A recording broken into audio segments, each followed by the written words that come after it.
প্রিয় দর্শক, Walton smart fridge TVS ইনসাইটে আপনাদের স্বাগতম। সঙ্গে আছি আমি আব্বাসউদ্দিন নয়ন।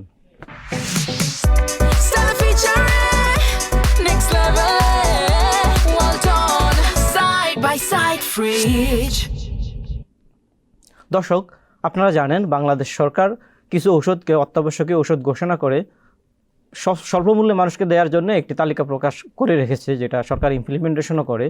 সম্প্রতি সরকার এই তালিকাটা আরও বড় করার উদ্যোগ নিয়েছে এবং একটি নীতিমালা প্রণয়ন করেছে, যে নীতিমালার অধীনে কোম্পানিগুলোকে কী পরিমাণ ঔষধ মানুষকে স্বল্পমূল্যে দিতে হবে, সরকার নির্ধারিত মূল্যে দিতে হবে সেটা নির্ধারণ করে দিয়েছে। কোম্পানিগুলো মার্কেটিং কীভাবে করবে সেটা নির্ধারণ করে দিয়েছে এবং কি ঔষধ কোম্পানিগুলোকে বাধ্যতামূলকভাবে উৎপাদন করতে হবে সেটা বলে দিয়েছে।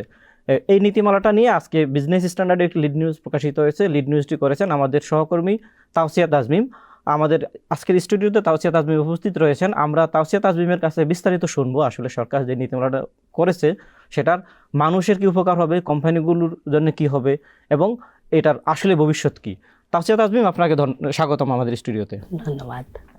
তাওসিয়া তাজমিম, আপনার কাছে আমাদের প্রথম প্রশ্ন, আপনি যেটা উল্লেখ করেছিলেন যে সরকার একটি নীতিমালা প্রণয়ন করেছে এবং গেজেট আকারে সেটি প্রকাশ করার জন্য অপেক্ষায় রয়েছে, আসলে এই ওষুধ শিল্পের এই নতুন নীতিমালাটা কি এবং এর মাধ্যমে মানুষের কি উপকার হবে? ওষুধের যে নতুন নীতিমালা, আপনি বোধহয় জানেন যে কিছুদিন গত 8ই জানুয়ারি সরকার একটা ঘোষণা দিয়েছিল যে স্বাস্থ্য মন্ত্রণালয় থেকে অত্যাবশ্যক ওষুধের তালিকা বাড়ানো হয়েছে। তো তালিকা বাড়ানোর পাশাপাশি কিন্তু একটা প্রাইসিং পলিসিও একটা সরকার তৈরি করছে, সেটা গেজেট আকারে প্রকাশের অপেক্ষায় আছে। তো নীতিমালাতে যেটা আছে যে ওষুধের দাম কিভাবে নির্ধারিত হবে, ভ্যাট বাদ দিয়ে কিভাবে নির্ধারিত হবে এবং নতুন ওষুধ যখন বাজারে আসবে অত্যাবশ্যকীয় ওষুধগুলো কিভাবে দাম নির্ধারণ করা হবে, নতুন ওষুধ যখন বাজারে আসবে সেটা কিভাবে দাম নির্ধারিত হবে এবং জেনেরিক বায়োলজিক্যাল ক্ষেত্রে কি ধরনের কি হবে, এপিআই এর জন্য দেশে এপিআই উৎপাদন বাড়ানোর জন্য কোম্পানিগুলোকে কি করতে হবে, মানে ডিটেইল আছে কোম্পানিগুলো কিভাবে চলবে আর কি। আচ্ছা, এই নীতিমালায় একটা বড় বিষয় হলো, এখানে আগে আমাদের অত্যাবশ্যকীয় ওষুধ ছিল 140টি, সেটা 295টি করা হলো, তার মানে প্রায় 140টি ওষুধ বাড়ানো হলো। আপনি যদি একটু বলতেন আসলে কি কি ধরনের ওষুধ বাড়ানো হলো এবং এর মাধ্যমে আরও কি কি ধরনের রোগীরা এর মধ্যে অন্তর্ভুক্ত হলো? আপনাকে একটু ঠিক করে দেয়, আমাদের অত্যাবশ্যকীয় ওষুধের তালিকা আগে 117টির দাম ঠিক করে দিত সরকার, এখন সেটা 135টা আরও যুক্ত করে 295টা করলো। এই অত্যাবশ্যকীয় ওষুধ বলতে বোঝায় যে সাধারণ এই ওষুধগুলো দিয়ে সাধারণত 80% রোগেরই চিকিৎসা সম্ভব। তো অত্যাবশ্যকীয় ওষুধের যে 117টা ছিল 94 সালের পর কিন্তু আর তালিকাটা বাড়ানো হয়নি। পরে 117টা 2016 সালের দিকেও আরেকটা রিভিউ হয়েছিল, কিন্তু তখনও দাম নির্ধারণ 117টারই করতো। কিন্তু আপনি জানেন যে আমাদের দেশের ডিজিজ প্যাটার্ন বদলে গেছে। এখন আগের ছিল কমিউনিকেবল ডিজিজ অনেক বেশি হতো, এখন নন কমিউনিকেবল ডিজিজ হয়। তো এমন অনেক ওষুধ আছে যেগুলো আর অত্যাবশ্যকের তালিকায় ছিল কিন্তু আর উৎপাদনে হয় না, কারণ ওই রোগগুলো এখন নাই। তো এখন এই বাস্তবতায় যেহেতু রোগের ধরন বদলে গেছে, এখন নন কমিউনিকেবল ডিজিজের ওষুধও অত্যাবশ্যকের তালিকায় যুক্ত হয়েছে। আচ্ছা, আমরা জানি যে আসলে সরকার নির্ধারণ করে দেয় কিন্তু কোম্পানিগুলো পালন করে না। সেটার জন্য এবার একটা বড় পরিবর্তন আসছে। 25% অত্যাবশ্যকীয় ওষুধ উৎপাদন করতে হবে কোম্পানিগুলোকে, এটা একটা বাধ্যবাধকতা করে দিল। এই যে 25%-এর বাধ্যবাধকতা করে দিল, এটার আসলে ইমপ্লিমেন্টেশন কীভাবে হবে বা কোম্পানিগুলো এটা করবে কিনা? হ্যাঁ, এটা একটা গুরুত্বপূর্ণ প্রশ্ন। এই প্রশ্নটাই আমরাও করেছিলাম, আমাদের নিউজটাও ছিল এটা নিয়ে। অত্যাবশ্যকীয় ওষুধ যে 117টা, সেটা কিন্তু সব কোম্পানি উৎপাদন করতো না, অনেক কোম্পানি করতো না। এবং আমি যখন কোম্পানিগুলোর সঙ্গে কথা বলেছি, তারা বলেছে কোনো কোনো কোম্পানি 5%, 10% করে উৎপাদন করতো। তো সেখানে যদি 1/4 উৎপাদন করতে হয়, এটা কিন্তু অনেক বড় একটা সাইজ। তো কোম্পানিগুলো যেটা বলছে যে সরকার তাদের সঙ্গে আলোচনা করেনি, না করে একটা সিদ্ধান্ত নিয়েছে, এটা একটা অযৌক্তিক সিদ্ধান্ত। এবং তারা আরেকটা কথা বলেছে যে সরকার হলো কোম্পানিগুলোর কথা শোনেনি ঠিক মতো। তো অত্যাবশ্যকীয় ওষুধ আপনি পরে যেটা বললেন, যদিও সরকার কোম্পানিগুলো উৎপাদন না করে তাহলে কি হবে? কোম্পানিগুলো বলছে তাদের উপর একটা চাপিয়ে দেওয়া হচ্ছে, কিন্তু তারা যদি উৎপাদন না করে পলিসি অনুযায়ী, তখন তারা কিন্তু নতুন ওষুধের অনুমোদন পাবে না। আমাদের ওষুধ প্রশাসন অধিদপ্তরের কাছে আবেদন করলেও তারা অনুমোদন পাবে না। তার মানে তারা বাধ্য থাকবে কোম্পানিগুলো ওষুধ উৎপাদন করতে। আচ্ছা, সরকার যে এত বড় একটা কঠোর নীতিমালা করলো, যদি কোম্পানির অ্যাসপেক্টে ভাবি আমরা, তাহলে কঠোরই। সরকারের পিছনে কি যুক্তি দিল, যে বাধ্যবাধকতা করে দেওয়ার যুক্তিটা কি? সরকার আসলে এটা একটা অত্যাবশ্যকীয় ওষুধের তালিকা নির্ধারণ বাড়ানো এবং দাম নির্ধারণ, এটা কিন্তু একটা গুরুত্বপূর্ণ একটা সিদ্ধান্ত। সাধারণত নিয়ম অনুযায়ী কিন্তু প্রতি ২ বছর পর পর দাম রিভিউ করার কথা ছিল, কিন্তু আমাদের এই ৩০ বছরে দাম রিভিউ হয়নি। তো যখন ওষুধ কোম্পানিগুলো দাম পায়নি তখন ওই ওষুধ উৎপাদনে বন্ধ করে দিয়েছে। তখন তারা হলো যেসব অত্যাবশ্যকীয় ওষুধ, মানে ওই ওষুধের কিন্তু দাম সরকার নির্ধারণ করে দেয়। তো যখন এই দাম রিভিউ হয়নি, ওই কোম্পানিগুলো ওষুধ বানায়নি, তখন তারা নিজেরা দাম নির্ধারণ করতে পারতো, সেই ওষুধ উৎপাদন করতো।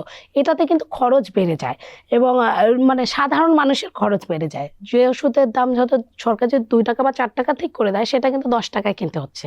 তো সরকার যেহেতু একটা শৃঙ্খলার মধ্যে আনতে চাচ্ছে বা চাচ্ছে যে ওষুধ কোম্পানিগুলো সরকার যেটা যুক্তি বলেছে যে ওষুধ কোম্পানিগুলো লাভ করবে, কিন্তু সেটার একটা নিয়ন্ত্রণ থাকবে, নিয়ন্ত্রণহীন লাভ করতে পারবে না। এবং তারা হলো মার্কেটিং যে টাকাটা দিবে, সেটাও কিন্তু এই ওষুধের দামের মধ্যে ঠিক করে দেওয়া হয়েছে।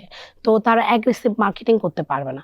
কিন্তু ওষুধ কোম্পানিগুলো আসলে তারা বলছে যে তাদের সঙ্গে সরকার ঠিকমতো বসেনি, আর সরকার বলছে যে তারা সব স্টেক হোল্ডারের সঙ্গে কথা বলেছে, WHO থেকে শুরু করে সবাই যারা ওষুধ এবং বিপণনের সঙ্গে জড়িত, কিন্তু সবার কথা তো সবাই একমত হবে না আর কি, এটা সরকারের যুক্তি। আচ্ছা, যে কোনো পণ্যের ক্ষেত্রে আমরা দেখি আসলে তারা এটা নির্ভর করে প্রোডাকশন কস্ট, কোম্পানির খরচ, এগুলোর উপরে। তো সরকার মনে করেন এই বছর দাম নির্ধারণ করে দিল, 2 দিন পরেই গ্লোবাল মার্কেটে র মেটেরিয়ালের দাম অনেক বেড়ে গেলো, ট্রান্সপোর্ট কস্ট বেড়ে গেলো, সেক্ষেত্রে কোম্পানি তো লোকসান দিয়ে ওষুধ উৎপাদন করতে পারবে না, টিকবেও না। তো এটার আসলে কিভাবে সমাধান সম্ভব? এটা কোম্পানিগুলো, আপনি জানেন যে আমরা মাঝে মাঝেই রিপোর্ট করছি যে ডলারের দাম বেড়ে গেছে, ইনফ্লেশন বেড়ে গেছে, কোম্পানিগুলো অনেক ওষুধ বন্ধ করে দিয়েছে উৎপাদন, এটা কোম্পানিগুলো যুক্তি আছে। আবার সরকারও কিন্তু এই পলিসিতে একটা ভালো দিক রেখেছে যে ইনফ্লেশনের সঙ্গে সমন্বয় করবে, কিন্তু প্রতি বছরে ইনফ্লেশন যে হারে হবে দামের ক্ষেত্রে সেটা একটা সমন্বয় করবে। এবং সরকার যে দামটা নির্ধারণ করে দিল এখন, এটা কিন্তু একবারে কোম্পানিগুলোকে বাস্তবায়ন করতে হবে না, 4 বছর সময় দিবে সরকার। তো এই হিসাবে যে ওষুধটার দাম এখন বেশি ছিল সেটা হয়তো কমে আসবে সরকার নির্ধারিত দামে, এবং যে ওষুধটা কম ছিল সেটা বেশি দামে। মানে সরকারের যুক্তি হলো যে এই নীতিটা বাস্তবায়িত হলে ওষুধ খাতে একটা যুগান্তকারী একটা পদক্ষেপ হবে এবং সাধারণ মানুষ উপকৃত হবে। আচ্ছা, এসেনশিয়াল ওষুধ সরকার প্রোভাইড করবে, সরকার স্বাস্থ্যের বিষয়টা মানুষের দেখবে, এজন্য সরকার একটা কোম্পানিও রয়েছে, এসেনশিয়াল ড্রাগ নামে একটা কোম্পানি। আপনি জানেন এই কোম্পানিটা অনেক দিন ধরে বাংলাদেশে অপারেশন চালাচ্ছে। আসলে সেটা আসলে মানুষকে স্বাস্থ্যসেবা কতটুকু দিচ্ছে সরকার এসেনশিয়াল ড্রাগটা? এসেনশিয়াল ড্রাগস আসলে সবসময় আমরা দেখেছি অনেক বছর লসে ছিল, গত বছর একটু লাভে এসেছে। এবং এসেনশিয়াল ড্রাগসে সরকার, এই যে আমি যে বললাম যে 100 এখন 295টা ওষুধ, এত ওষুধ কিন্তু এসেনশিয়াল ড্রাগস দেয় না। এসেনশিয়াল ড্রাগসের লিমিটেড কিছু ওষুধ থাকে, সরকারি হসপিটালগুলোকে দেয়।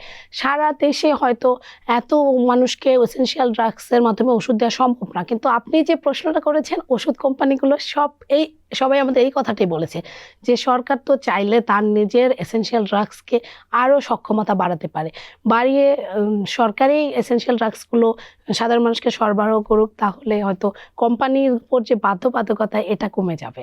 আমার সর্বশেষ একটা প্রশ্ন, মনে করেন একটি কোম্পানি, সব কোম্পানির প্রোডাকশনের বিভিন্ন এরিয়া রয়েছে। আমার একটা কোম্পানি আছে, আমি শুধু ক্যান্সারের ওষুধ বানানোর জন্য আমি লাইসেন্স নিলাম, আমি ক্যান্সারের ওষুধই বানাবো, ক্যান্সারের ওষুধ এসেনশিয়াল ড্রাগস না, সেক্ষেত্রে এই কোম্পানি তো প্রোডাকশন চালাতে পারবে না।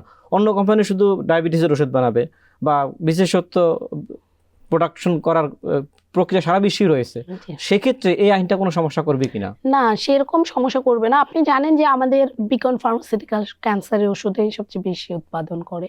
তো ক্যান্সার এসেনশিয়াল ড্রাগসের মধ্যে পড়ে না, কিন্তু পড়েনি আর কি এসেনশিয়াল ড্রাগসের ওষুধের তালিকায়। কিন্তু সরকার কিন্তু নন এসেনশিয়াল ড্রাগসেরও যে অত্যাধিক দাম বাড়াবে কোম্পানিগুলো, না সেইটা সরকার নিয়ন্ত্রণ করবে। সরকার যে এখন যে কস্ট প্লাস বেঞ্চমার্কিং একটা করছে, তো সেই অনুযায়ী সরকার কিন্তু নন এসেনশিয়াল ড্রাগসেরও একটা মানে কাট অফ মার্ক দিয়ে দিবে আর কি। সরকার সব ঠিক করেছে এবং কোম্পানিগুলোর কাছে চাইবে কোন ওষুধ উৎপাদনে কত খরচ হয় সেই তালিকা, এবং তারপরে সরকার আর কি সিদ্ধান্তটা নেবে। আমাদের স্টুডিওতে এসে খুব ভালো আলোচনা করার জন্য আপনাকে ধন্যবাদ। প্রিয় দর্শক, সরকার মানুষকে স্বাস্থ্যসেবা দেওয়ার দায়িত্ব সরকারের, এবং সরকার সেটা পালন করবে। এবং সে পালন করার ক্ষেত্রে সরকারকে চিন্তা করতে হবে যারা আসলে এই ড্রাগসগুলো বাজারে দেয়, যারা ইনভেস্ট করেছে কোম্পানিগুলো, তাদেরকেও আসলে ব্যবসা করার সুযোগ দিতে হবে। চাপিয়ে দিলে কোনো সিদ্ধান্ত বাস্তবায়ন হয় না। সরকার এই আইনটা করেছে, তাওসিয়া এতক্ষণ বলেছিলেন যে আইনটা আসলে খুব ভালো হয়েছে, কোম্পানির স্বার্থ সেখানে দেখা হয়েছে। তো আমরা আশা করব সরকার আইনটাকে খুব ভালোভাবে ইমপ্লিমেন্টেশন করবে, কোম্পানিগুলোর সাথে আলোচনা করে ভোক্তা এবং উৎপাদক দুই শ্রেণী যেন উপকৃত হয় এমন একটা আইন এবং ইমপ্লিমেন্টেশনের দিকে যাবে। আমাদের সঙ্গে থাকার জন্য ধন্যবাদ। আমাদের এই আলোচনা ভালো লাগলে লাইক, কমেন্টস, শেয়ার করে আমাদের সঙ্গে থাকুন।